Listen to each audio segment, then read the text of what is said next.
ओडिशा के बालोसरा में हुआ भयावह ट्रेन हादसा हम सभी देशवासियों के लिए काफी दुखदाई है, लेकिन इस ट्रेन हादसे में एक ऐसा चमत्कार हुआ जिसने एक पिता के प्रेम को ताकत को दिखा दिया कि एक पिता के प्रेम में काफी ताकत होती है। साथ में हमें हमारे भगवान पर या हमारे इष्ट पर या हम जिसको भी मानते हैं उस पर हमारे मानने की ताकत को और बढ़ाया कि कहीं न कहीं चमत्कार होते हैं। दरअसल ये एक कहानी है एक ऐसे पिता और पुत्र की जिसमें उस पुत्र को इस ट्रेन हादसे में मृत मान लिया गया था, लेकिन वो जीवित निकला। ये कहानी है कोलकाता के 24 साल के विश्वजीत मलिक और उनके पिता हेलाराम मलिक की। ओडिशा का ट्रेन हादसा इतना भयावह था कि इसमें सैकड़ों की संख्या में जाने गई और हजारों की संख्या में लोग गंभीर रूप से घायल हुए। कुछ अभी भी अस्पताल के अंदर है जो अपने जीवन के लिए संघर्ष कर रहे हैं। ऐसे के अंदर 24 साल के विश्वजीत मलिक जो कि उसी दिन कोरोमंडल एक्सप्रेस में अपने सफर कर रहे थे, काम की वजह से वो चेन्नई जा रहे थे, लेकिन दुर्भाग्यवश वो इस एक्सीडेंट का शिकार हुए। सुबह 7:30 बजे के आसपास उन्होंने अपने पिता को फोन किया, वो भी किसी दूसरे नंबर से। जैसे तैसे करके उन्होंने फोन किया और उन्हें बताया अपने पिता को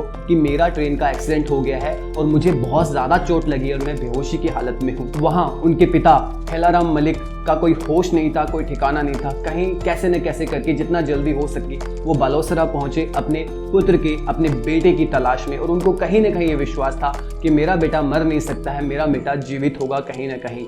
वहां पर विश्वजीत मलिक जो कि मृत अवस्था के अंदर पहुंच चुके थे ऑलमोस्ट, क्योंकि उनकी सांसें नहीं चल रही थी, वो बेहोशी की हालत में थे। और जहां पर डेड बॉडीज रखी गई थी उनको भी वहां रख दिया गया था, ये समझकर कि ये इंसान जीवित नहीं है। बाद में किसी को उनका हाथ हिलता हुआ दिखा तो उनको वहां से निकाला गया और पाया गया कि ये इंसान तो जीवित है। बालोसरा पहुंचने के बाद जब हेलाराम मलिक को दोबारा उनके बेटे का फोन आया तो उन्हें पता चला कि वहां पर विश्वजीत जी वहां ना होकर वहां से 80 किलोमीटर दूर एक अस्पताल में है। वहां जाकर जो अपने बेटे से मिले तो वो चमत्कार से कम नहीं था, क्योंकि यहाँ पर विश्वजीत को एक तरीके से मरा हुआ ही मान लिया गया था। अगर उस हिलते हुए हाथ पर किसी की नजर नहीं जाती या उसको कोई नहीं देखता तो शायद उसके प्राण वहीं चले जाते और एक जिंदा इंसान, एक जिंदा नौजवान अपने बाप से बिछड़ जाता और एक घर का चिराग और चला जाता। वहीं हेलाराम मलिक ने अपने बेटे को जीवित पाकर चैन की सांस ली, लेकिन बहुत से लोगों ने इसमें जान गंवाई। बहुत से लोग इतने सौभाग्यशाली नहीं थे जिनका जीवन बच पाया। हम सभी प्रे करते हैं उन परिवार वालों के लिए ताकि भगवान उनको शक्ति दे इस दुख की घड़ी में संभलने का।